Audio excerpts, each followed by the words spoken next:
Well, hello and welcome everybody to the Voices of Courage show. Today we have a really fun show for you. And I'm going to call this show the Courage to Fight for Our Freedom.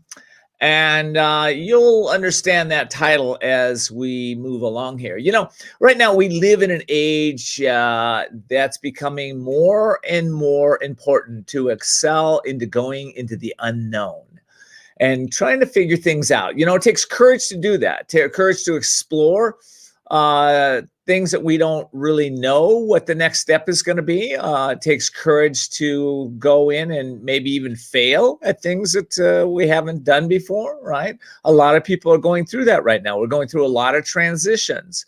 You know, a lot of people are changing their work. Some of them have lost their businesses. Some of them have lost their health. Some of them have lost family members. And my heart goes out to all of you that have gone through those kind of challenges.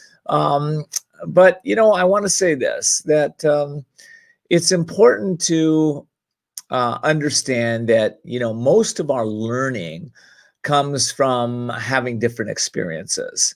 And, you know, a lot of people don't mind having a different points of view or different experiences. You know, a lot of people are, you know, starting new businesses. Like I said, they're volunteering for projects. They're opening their hearts and minds to share new points of view.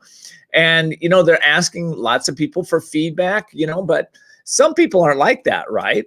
So we need to be kind of aware of those people. You know, these are the people who are unwilling to take risks. They seem guarded, maybe even closed-lipped. And because why? Because they fear making mistakes. They fear looking bad. They rarely step out of their comfort zone. In fact, most of these people are run by many fears, and they don't even know it. And I hope you're not one of those people, but even if you are, it's okay. You can change if you're willing to acknowledge some of those fears. Let me ask you this.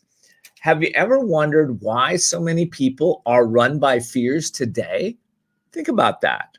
Why is that? I mean, I know you see them all over the place. I see them in the grocery stores. I see them outside running with their masks on. I wonder who put that in their mind. But, you know, I don't want to pick on people with masks. I mean, a lot of people wear masks because they feel safe, they feel secure, and they feel like they're helping stem the virus. But I think there's a common sense line that's around that, don't you? And sometimes people cross over into just following blindly what other people have told them. And a lot of times when we do that, I think that's where the fear starts. So I'm thinking that I want to talk to you a little bit more about this and, you know, how we break these kind of patterns. But first, I got to take a quick break. So we'll be right back. Hi, Ken D. Foster here. If you have a dream to create a wellness product, I'd like to tell you about JBK Wellness Labs. They are a respected contract and white label manufacturer who helps entrepreneurs and companies develop and bring to market dietary supplements, hemp-based CBD products, plus personal care and beauty product lines. JBK Wellness products can be found on the shelves of Neiman Marcus, Whole Foods, Urban Outfitters, CVS, Ritz-Carlton Hotels, Four Seasons Hotels, and multinational direct selling companies. JBK Wellness Labs will walk you through each step from concept through finished product. If you'd like to take your next step in getting your product to market, then start your project today by going to jbkwellnesslabs.com or just Google JBK Wellness Labs.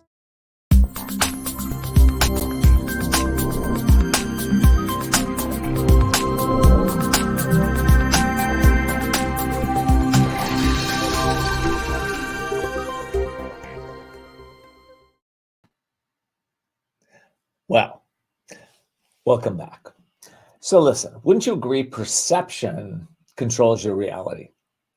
You know, so if you're living from the outside in, if you're perceiving things all the time from the outside and you're not really tuned into your own wisdom, your own understanding, your own soul, then you're subject to a lot of ups and downs, a lot of upsets, a lot of worry, concern, fears, and all that stuff that goes with that, right?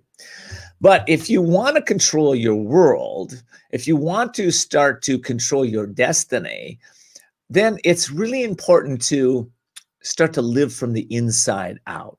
It's kind of an all encompassing inside job is what I want to say, living within our own spirit. And if you are a person that wants to really control their life in a greater way, then you have to start looking at what's working and what's not working in your life, right?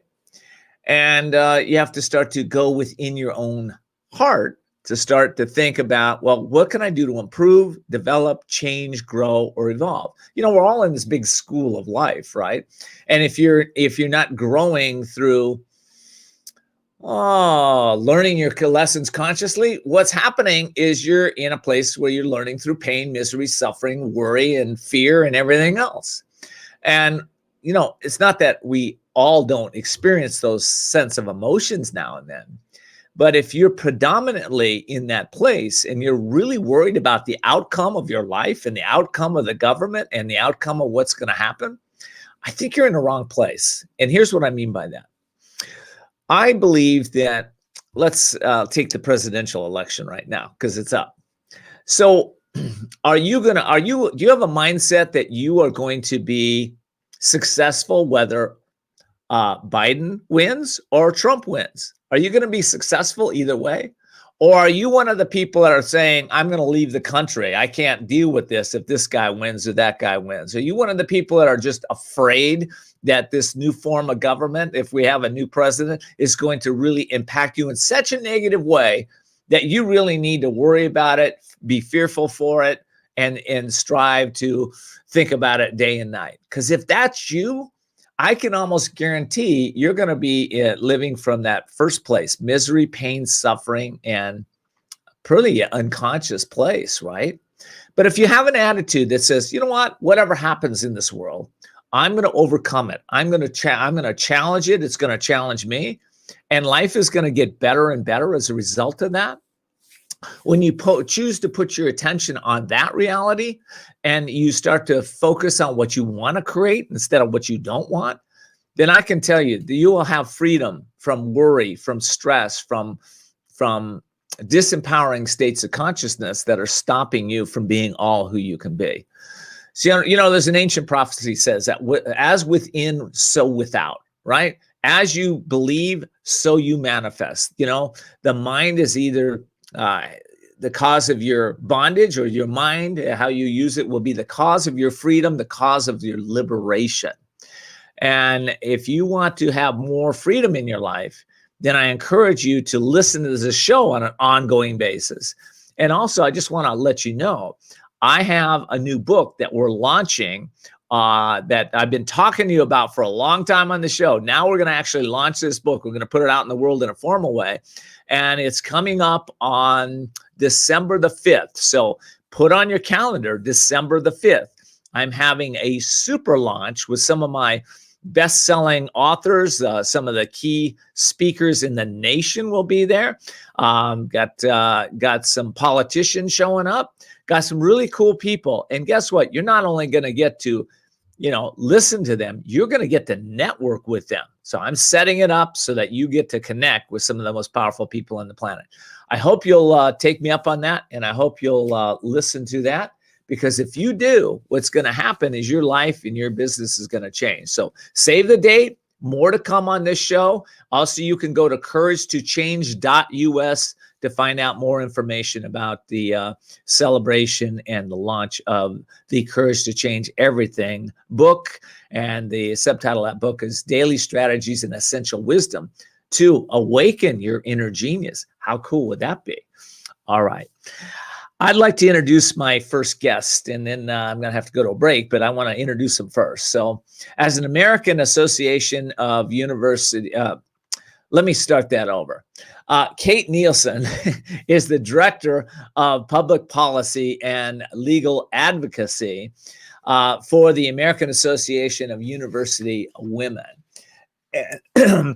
And Kate drives the organization's advocacy and legal work.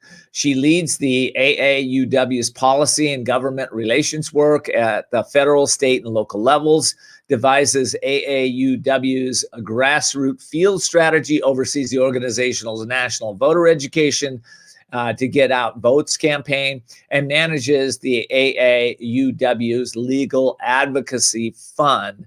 Among other things. She's appeared on the Washington Post, BBC, Miami Herald, WGN, and other outlets talking about the issues that are impacting women and girls in education in the workplace.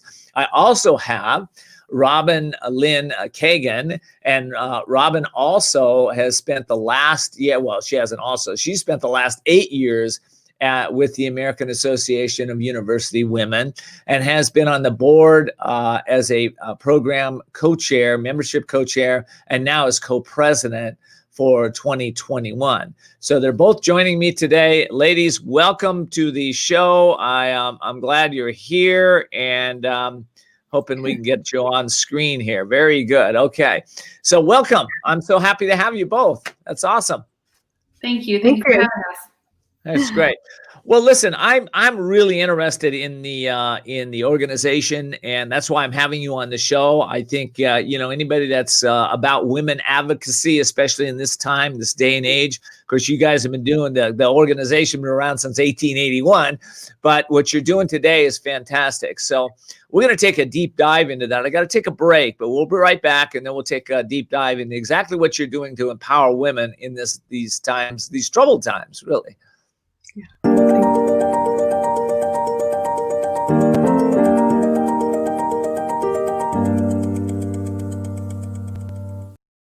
There comes a time when you know you need to restart and regain control of your life. A time to seek freedom from the anxiety, addiction, and other issues that may be bringing you down. A time to heal and re-emerge as the real you. Villa Kalima is a holistic residential recovery program exclusively for women for individualized treatment. Villa Kalima offers proven clinical and holistic therapies for the mind, body, and spirit to assure sustainable recovery.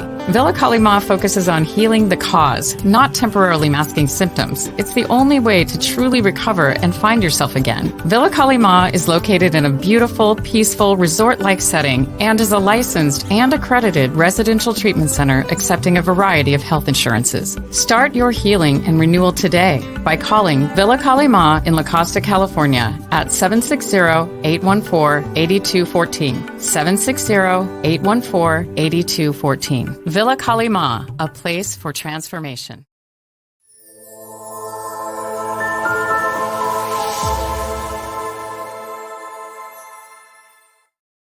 I'm a diabetic. I need to maintain healthy glucose levels so I can live normally and still enjoy my day-to-day life.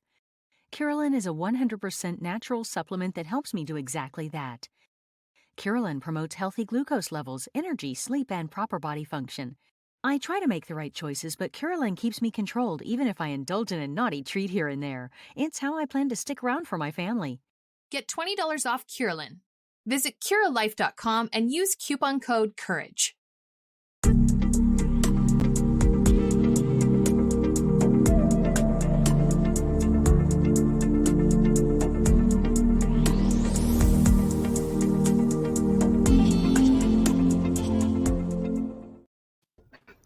Well, welcome back to the show. The Courage to Fight for Our Freedom is the name of the show. Kate and Robin, I'm so glad you're here. The American Association of University Women has been fighting for women's freedom since, like I said, 1881, I believe.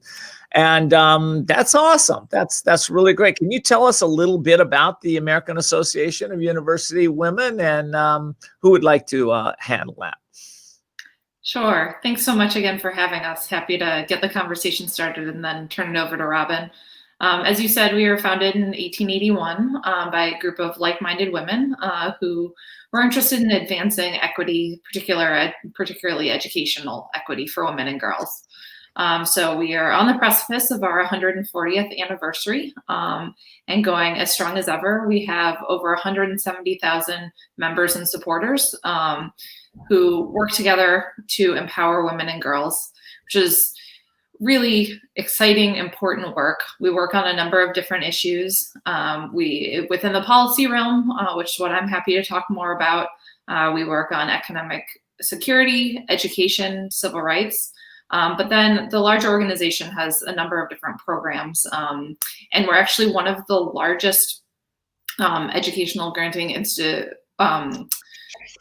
organizations for women. So we've offered more than $115 million in fellowships to support graduate education over the years.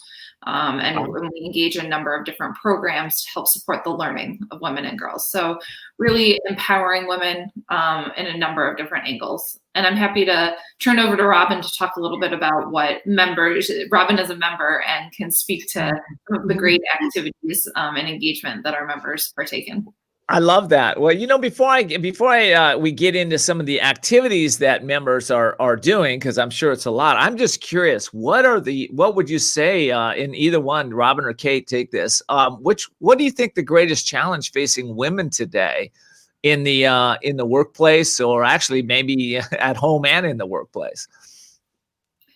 Well, I think especially during COVID times, those two things have merged into one.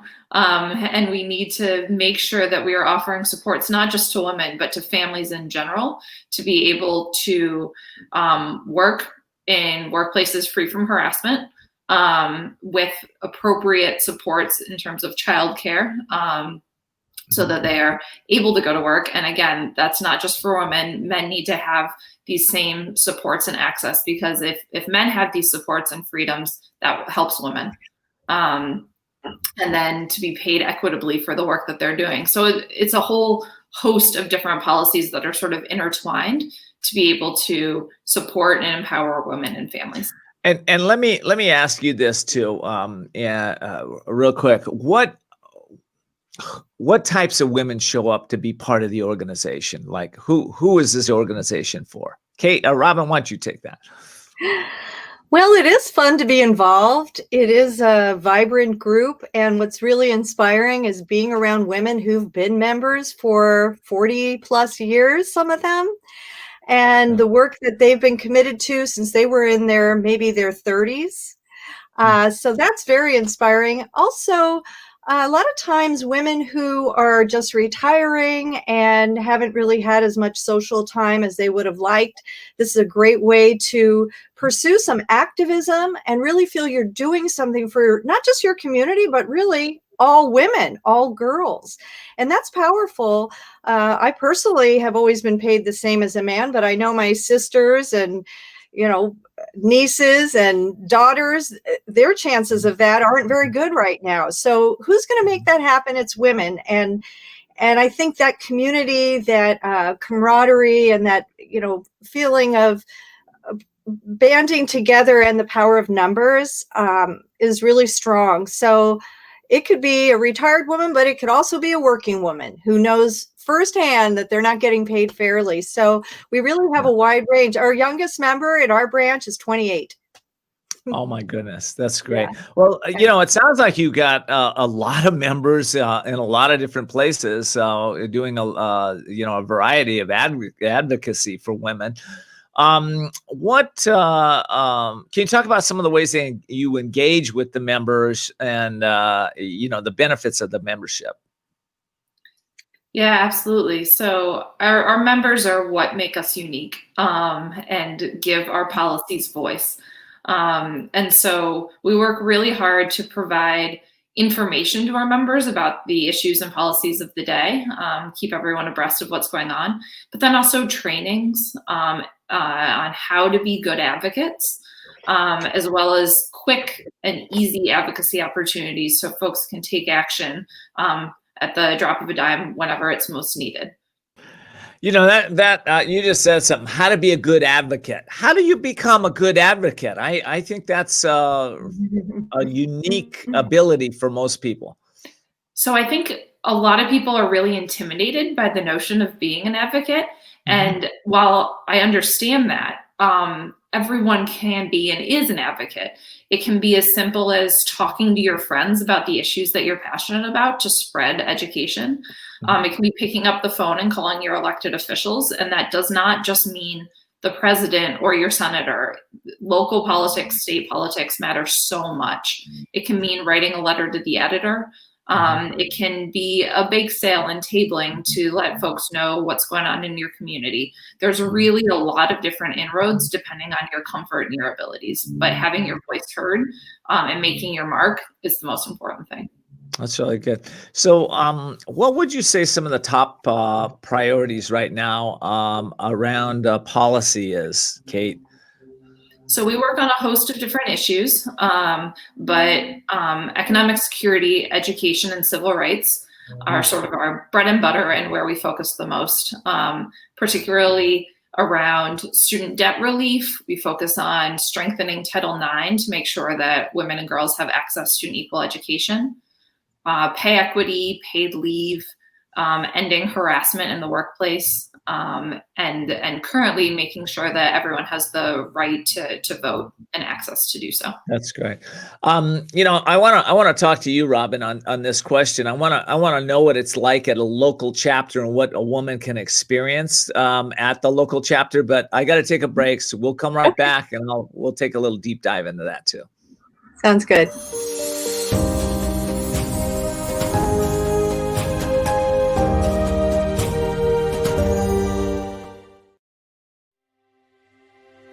Out to make a difference? Do you need results? Wasabi Publicity is the perfect PR team to help you take your message to the next level. Recognized by PR Week and Good Morning America for innovative practices, Wasabi works with authors, speakers, and organizations committed to doing good in the world. Wasabi believes conversations change the world. Stories you share shape how you think, feel, act, and how you experience life. Ask yourself if your website, social media, and PR coverage reflect the stories you wish to share in the world. Are you making the difference you want to make? Do you have the results you wish to have? Kendi Foster, Voices of Courage radio show host, says Wasabi is the best in the business, period. Schedule a complimentary PR consultation with Wasabi CEO Drew Gerber at publicityresults.com.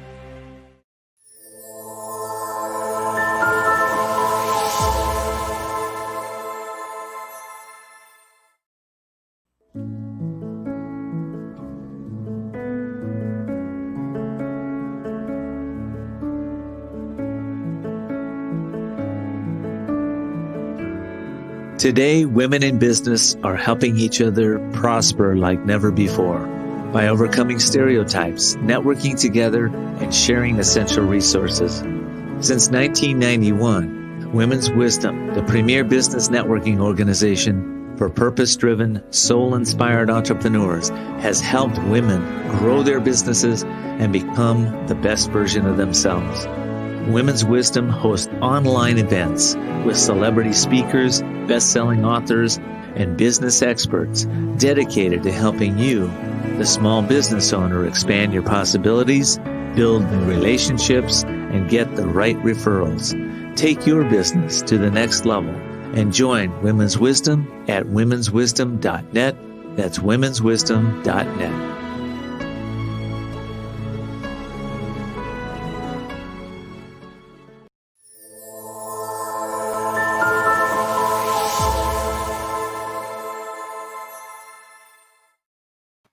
Well, I'd like to thank all of you for joining us, and special thanks for all those right now who are on Facebook and Twitter and LinkedIn and some of our also social media platforms. I know you're out there and you're tweeting and you're sharing the show, and we really want to thank you for that. I also want to let you know that if you want any of the replays of the show, you can go to voicesofcourage.us to get the replays. While you're there, I encourage you to join our Insiders Club, where you're going to have exclusive access to some of the guest interviews after the show. Some of the guests give us gifts to give away to you, and you will get additional information to really take your business and your life to the next level. So I hope you'll check that out. All righty, listen, I've got two amazing guests today, Kate Nielson and Robin Lynn Kagan. They're both with the American Association of University Women. And right now, I was going to ask Robin a little bit of what is it like? She has a local chapter. You're involved with that, right, Robin? Yeah. What's it like for a woman to win with a chapter experience? What can she look forward to? I really wanted to say thank you, and I didn't have a chance earlier, but this is so great, Ken, and thank you again for having us on. Reaching women, it's a wonderful feeling to be in a group with other women. And I wanted to add one thing to what Kate was just talking about as far as being an advocate. We do have, I believe it comes through on a text. It's called the 2-Minute Activist. So when issues are coming up that AUW cares deeply about, and so of course do all the members, it's a way for us to respond, and it can come in an email or a text. And anyway, so I wanted to mention that because that helps you feel tied in to the greater purpose of the group. And that's very rewarding as a member. I think we get a lot of benefit from the speakers we have. We have our meetings on a Saturday morning. So as somebody who works full time, it's been a great way to feel involved and participate. Our speakers have been so diverse and wonderful. The education, on subjects maybe you didn't think you were interested in, about Indigenous women right in our local area that you never would have known about. They still live here, and what's been their history, cybersecurity, mental health with the COVID virus, what's happening with families and tools to help us deal with this situation. So they're really powerful programs. They're not just kind of la-di-da, although we do have art museum tours. We've had fundraisers at a winery for wine tasting. And we did have our this branch here in Bellingham, Washington, had our 100-year anniversary. I mean, that's kind of amazing. We were one of the first branches, of AEW, and we had a big vintage fashion show. The ladies wore hats, and really it was quite fun. And folks can go to our website too. We're at auwwhatcom.org and see some photos. So we welcome new people all the time, and that's really been the general feeling is we want to keep increasing our reach to help younger women. And the tools that I think we're going to get into a little later about education, I think are really very valuable. Well, I was gonna say that, you also, there's some serious topics that you do cover. I mean, there's topics like, pay equality that I know is a big topic, and also education, for women. I'm supposing education for their children at some level, because yeah. Kate, can you address that a little bit?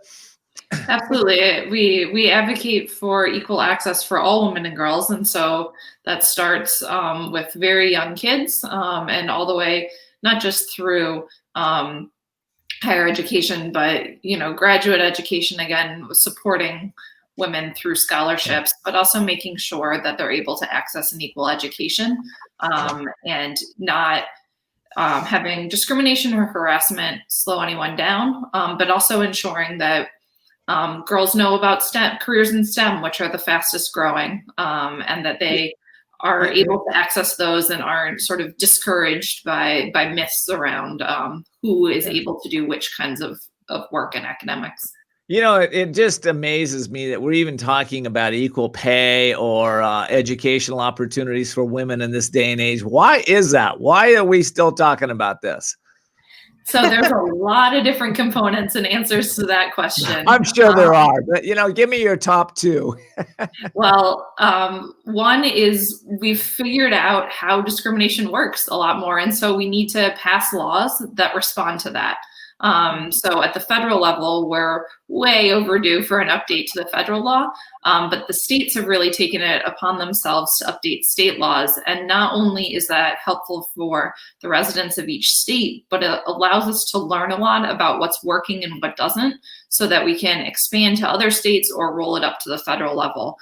We've just seen an onslaught of state laws over the last 5 years or so. And it's really exciting to see red, blue, and purple states all working to tackle this issue and bringing in new policy ideas on how to do so. It's really exciting to see. Well, it's exciting to hear because I think it's just like one of those issues that it's been with us for so long. It's like, oh, doesn't it end sometime? I think you mentioned, about education too, how are you working to make education more accessible and affordable for women? Well, I can speak a bit about the policy perspective, but I'd love to turn over to Robin to talk a little bit Okay. about our programming. Well, we do have scholarships that we give every year to the local colleges in our county. And that's along with supporting the students for actually a food source. We donate regularly to support the students that are under a lot of hardship for their food. And I did want to mention, because we're talking about really, so much at once here. And the pay equity issue, I just want to mention that we have a free negotiation tool for anyone to go to our website, and it's called Work Smart, Start Smart. And one of our members recently got a much better salary and benefits and a signing bonus using her skills from the negotiation course. And by the way, we have 176,000 women that have taken that course. 70% have gotten a benefit from it. So that's something on the national website. So I want to mention that because it's so strong to give those tools to women. Along with raising money for scholarships, we fundraise every year for middle school girls to go to what's called Tech Trek. And it's a week-long camp at a college campus. And they get to be with professionals that specialize in science, technology, engineering, and math, the STEM fields. And I do have some quotes if we have time from these girls. I'm actually kind of running out of time here. So let me get Kate's take on what you were just saying. Kate, go ahead. Go for it. Yeah, I'm so glad Robin mentioned a lot of the different activities that we engage in. And on the policy side, we're advocating for strong laws and to implement the laws that are already on the books, because it's not enough just to write good laws. We have to make sure that they're upheld. So Title IX was passed over 40 years ago, 40 more than that at this point. And it's just been a critical piece to ensuring that women and girls have equal access to education. So we're always working to strengthen it and ensure that everyone knows about it. Well, I think that's why I brought you on the show. I want everybody to know about you. I want, the American Association of University Women has done some amazing work. You continue to do work. My show is about, the courage to fight for our freedom. And, I can't think of a better organization that's fighting for our freedom and helping people overcome their fears than this organization. So I want to thank both of you for being on the show. I did want to mention that because I do know you're a nonpartisan group. All are welcome. There's no restrictions there, is what I realized. And so I just thank you for being here. I hope you come back again. I hope we can do this again next year. Get that message out even more. I love this interview. It was great. Thank you so much. It's been lots of fun. Okay. Thank you so much. Got to take a break. And by the way, we'll wrap up the show and I'll ask you one final question for both of you. So stay with us. Okay.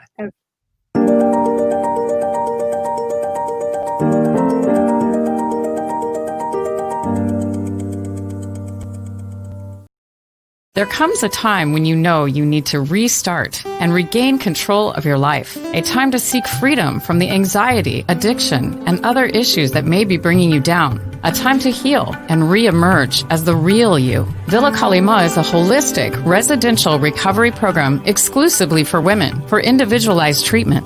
Villa Kalima offers proven clinical and holistic therapies for the mind, body, and spirit to assure sustainable recovery. Villa Kalima focuses on healing the cause, not temporarily masking symptoms. It's the only way to truly recover and find yourself again. Villa Kalima is located in a beautiful, peaceful, resort-like setting and is a licensed and accredited residential treatment center accepting a variety of health insurances. Start your healing and renewal today by calling Villa Kalima in La Costa, California at 760-814-8214. 760-814-8214. Villa Kalima, a place for transformation.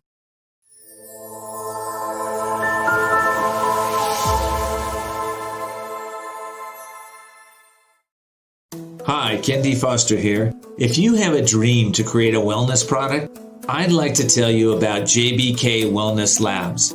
They are a respected contract and white label manufacturer who helps entrepreneurs and companies develop and bring to market dietary supplements, hemp-based CBD products, plus personal care and beauty product lines. JBK Wellness products can be found on the shelves of Neiman Marcus, Whole Foods, Urban Outfitters, CVS, Ritz-Carlton Hotels, Four Seasons Hotels, and multinational direct selling companies. JBK Wellness Labs will walk you through each step from concept through finished product. If you'd like to take your next step in getting your product to market, then start your project today by going to jbkwellnesslabs.com or just Google JBK Wellness Labs.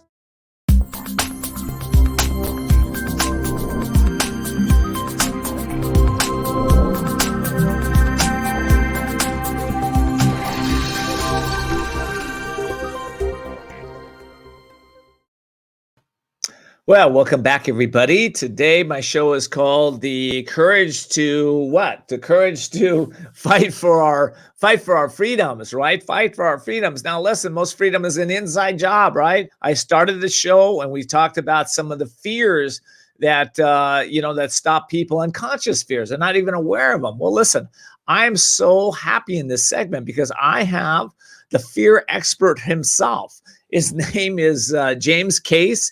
He's the author of Fear is a Choice, Unraveling the Illusion of Our Separation from Love. And he's the host of the live cast and podcast Adventures in Truth. He served for close to a decade as director of Aliveness for the Natural Residential Healing Center in Arizona. And he continues to work with clients around the country and around the world with his program, The Science of Transformation. You know, his passion is truly to help people to achieve transformation and grow their businesses, grow their lives, grow their desires, and really have positive changes in their life. So I'm so happy to welcome him to the show. His name is James Case, and he's here, and he does, we're friends. Hey, Ken.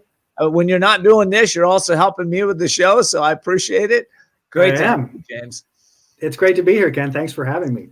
Wow. All right. You got the new book out. You know, it's like the baby has now been born, but we want to know about the baby. You know, what inspired that little book? It's not such a little book. It's a great book. What inspired this book? I have it sitting here right on my desk, by the way. Yes. What inspired this book to come out? You got one too. All right. Interesting story, because I'd never intended to write a book. I had a center in San Diego for about 6 years. It was a higher brain living center. It was a process of activating and stimulating the prefrontal cortex of the brain. And my clients would come in on regular. We would spend time pre-session and post-session, and they would say, "Jim, you should really write a book." And I'm like, "What would I write a book about? I don't even know what to write a book about."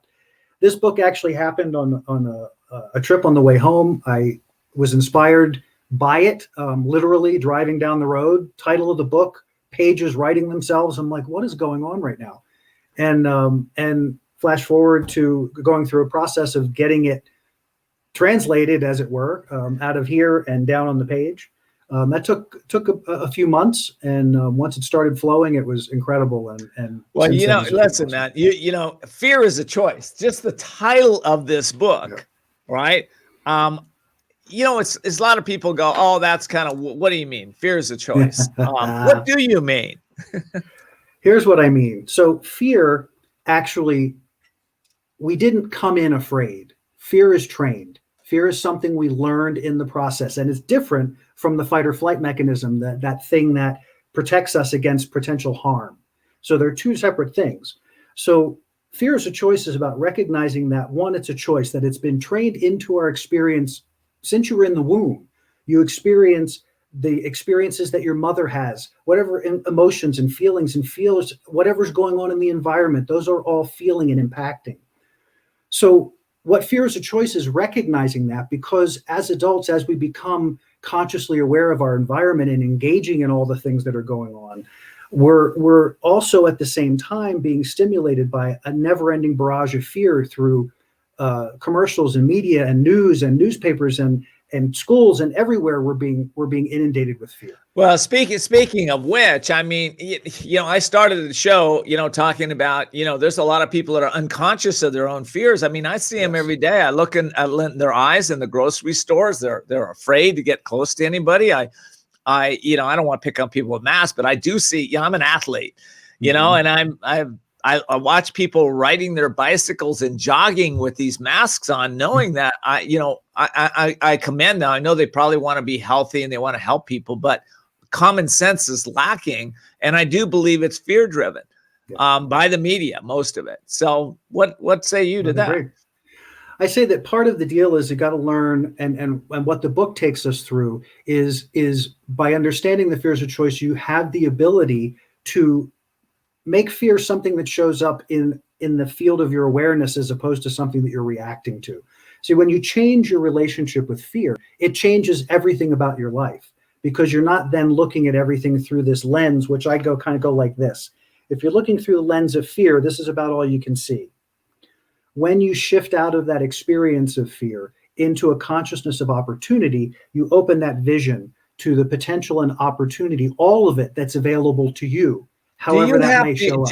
James, do you have to acknowledge that you even have a fear before you can transcend it? I mean, it seems like a lot of people that have unconscious fears they're not really aware of. And some people have phobias and fears of falling, or fears of claustrophobia, or fears of heights. And they're like, well, I don't even need to transcend that.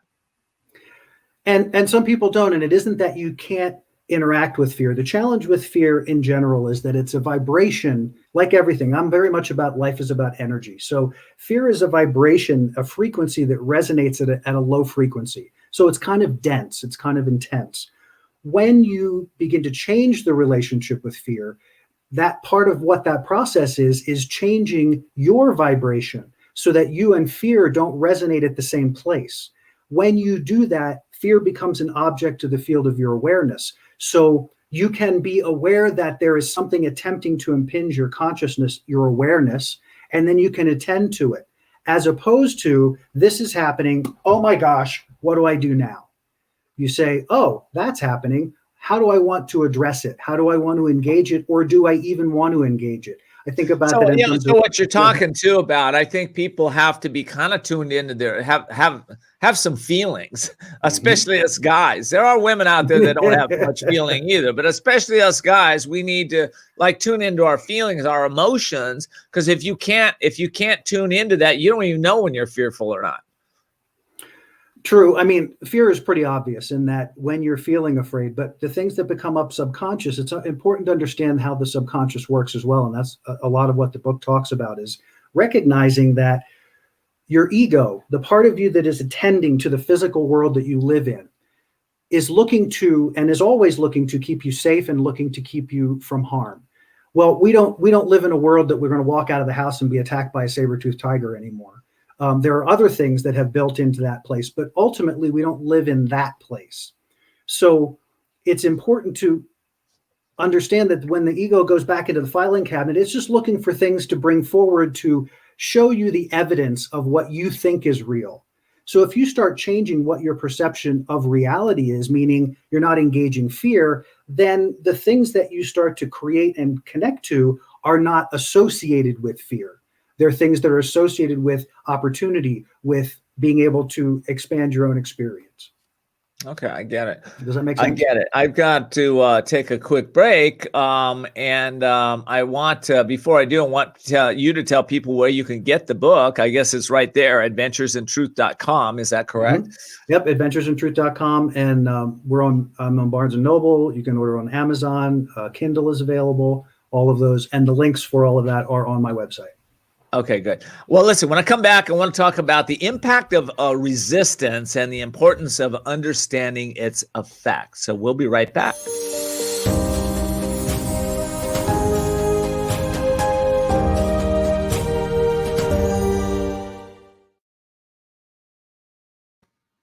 Well, listen, I have some favorite organizations that I want to tell you about, because I think if you're a person on a quest to better yourself, to better your life, to become the maximize your full potential while you're here on this planet and really have the joy and love and understanding that you really are longing for in this world. In other words, it's called wisdom. Why is wisdom important? Because we make really good choices from wisdom, right?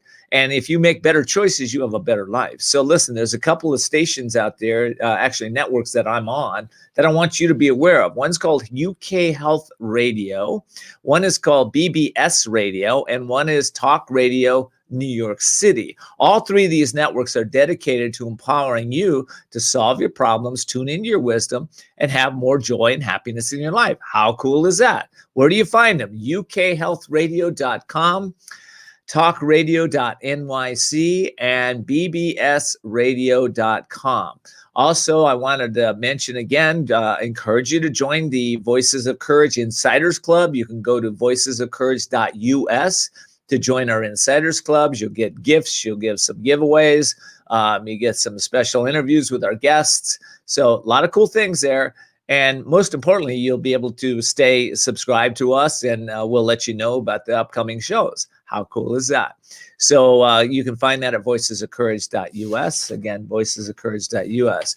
All righty. Now, my guest today is James Case, and James has a new book out. It's called The Fear is a Choice, and it's unraveling the illusion of our separation from love. James, I want to dive into this this resistance piece that you talk about a little bit. So let's talk about that. Hey. All right, talking about resistance. So one of the greatest things in the element of fear is resistance. And what I mean by that, resistance is anywhere that you feel a push or a pull about anything you're experiencing in your life. The amazing thing about uncovering resistance is that we have it everywhere. Because we are really in dealing with all of these various major things happening in the world, as well as what's happening in our own life, there's a lot of confusion and a lot of I don't know, and what am I going to do? And so that creates resistance, because we want to push against, we want to fight against those things we don't understand. And what I want to encourage you to do in changing your relationship with fear is finding that quiet place, finding the place where you don't have to have reaction to what you're observing, but that you can engage it and then decide how you want to respond to it. And when you do that, you eliminate resistance from the equation. Because when you, for instance, a perfect example is the election. I think you talked about this earlier. If you think about the election from the fact of what happens if this person gets it or what happens if that person gets it, it creates a dynamic of resistance. It creates a push-pull energy rather than sitting back and observing the process, making a decision, whatever you feel in your heart and your own experience is going to best serve you and the world around you. You can take that down to the personal level too. Whenever you're engaged in anything I find as a basis of my experience, it's either energy up or energy down. So if I'm going to engage in something and it feels good and I'm being uplifted, there's not resistance in that process. There's a feeling of forward motion. There's a feeling of engagement. Those are the things that I step into immediately. If I experience something where my energy drops or my energy falls out of the bottom, I stop, because what's happening in that moment is a form of resistance. Something about whatever I'm trying to understand or connect with, I don't know enough. I need to learn more. I need more information. So I step back and I let the resistance go, so that I can be informed by what it is that's trying to inform me by that trigger, as it were. Well, that's a real conscious way of approaching life. I think a lot of times when people feel like something, I'll give you an example. You're at a corporate meeting and somebody comes to you and they look at you a certain way, and you think, oh gosh, that person's always upset with me, or they make it about me. And, you're like, oh, I'm resistant to talking to that person. I don't want to connect with them now. Right. And so you pull back, which breaks communication, breaks conversation. I guess where I'm going with that is, within all of us, and in your book, you talk about this spark that leads us from the allaboutme.com to this we mentality. Can you talk a little bit about that? So yeah, I loved your reference there. That was fabulous. The allaboutme.com. That's fantastic. So in real world situations, guys, you're going to be confronted at times with things you're not prepared for or don't know what to do with. A lot of this changing relationship with fear is becoming conscious of your relationship with it. How that happens is exactly like Ken's example. You're in an interactive situation. You're experiencing something that doesn't feel good. You're not sure why. You still have to engage. Those situations typically require some reflection. It could be in the moment that if you have done the work in your own sphere, that you can see that that's happening and you can address it in the moment right there. You can notice that that person's not the enemy. That person's not out to get, whatever it is. You may be able to do that. But if you can't in the moment, that's okay. It's a reflective process that allows you to go back and say, wow, let me look at this. I reacted to this person in such and so fashion. I had this negative response. What's driving that response? Do I need to talk with them, or is this my thing? Is this a me thing that I just have to resolve my own energy? Or is there something that can be gained by the two of us coming together to resolve it? But that's, it's an individual situation. You know what I love about this conversation, Jim? It's what I've been doing for 20 something years, not only in my coaching practice with others, but in my own life. And it's when I feel that disempowering, I call it just that disempowering feeling. Mm-hmm. What's disempowering to me might be different than you, but when I'm feeling this, maybe a sense of upset, or a sense of frustration, or a sense of maybe even anger, or a sense of I'm kind of afraid of this. Mm-hmm. That generally lowers my energy field, and I pay attention. A lot of times for me, I take it the next step and I ask myself, well, what would a person have to believe to have that experience? Because I want to know my own beliefs, my own, what's going on inside. And I can't tell you how many times just asking that simple question has transitioned everything. It's transitioned me out of fear into a place of empowerment. Exactly.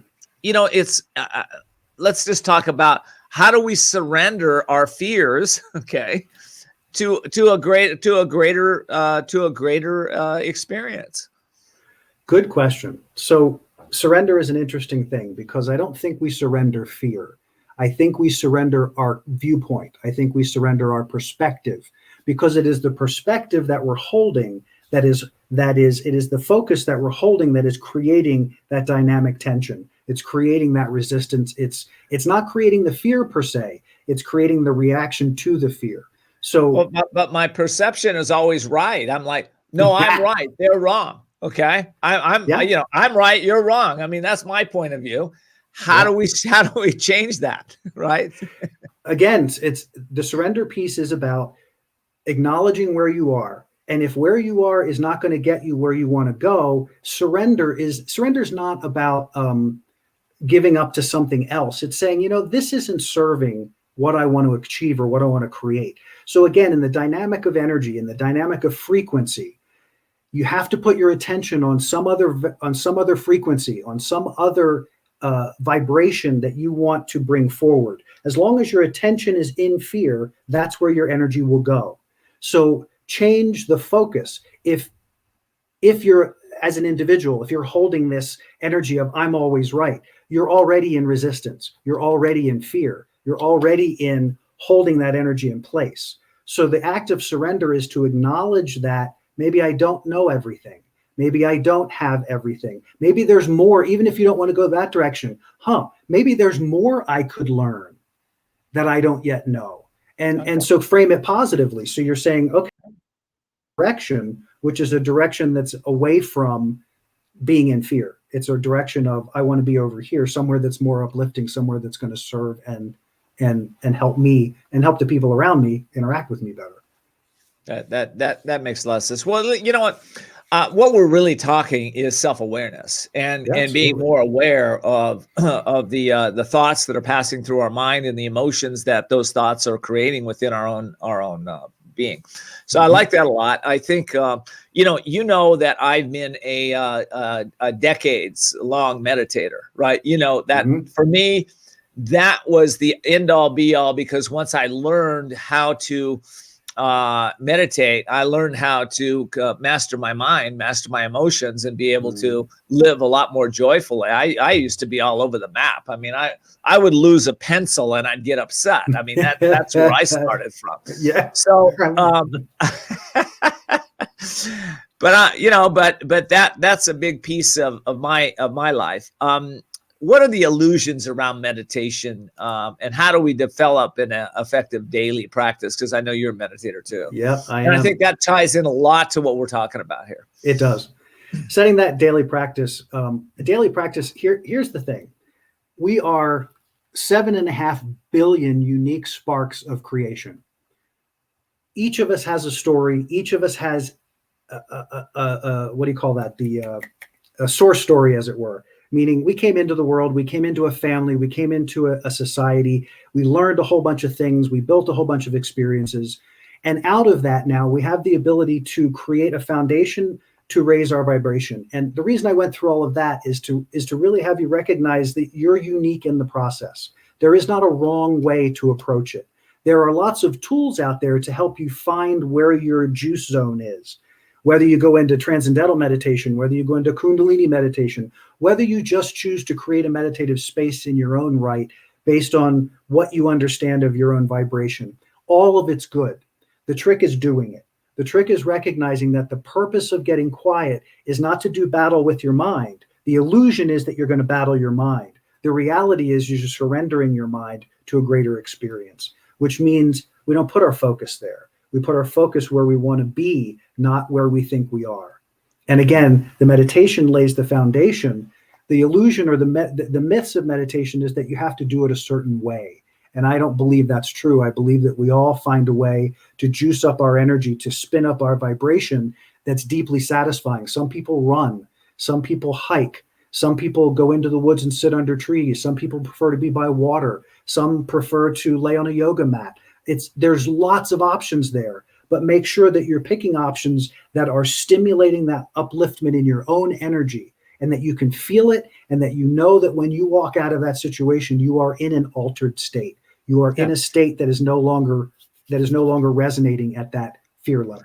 Well, I really like what you're saying. You know, for people that are just starting this process, it really is important to allow yourself to explore. That's kind of where we started the show from. It's time to explore some new options for yourself. And listen, you will know, just as I learned and Jim learns, we know within ourselves, all of us have this thing called intuition or a gut feeling.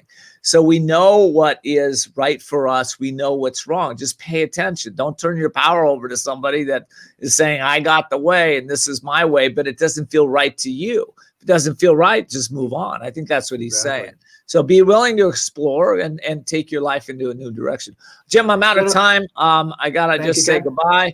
One last thing. I do want to tell everybody to get the book, Fear is a Choice, adventuresintruth.com. Again, adventuresintruth.com. I did want to bring my two guests back on the stream real quick. And thank you all for being a part of this. Robin, thank you so much. Kate, thank you so much. This has been a really great experience with all of us.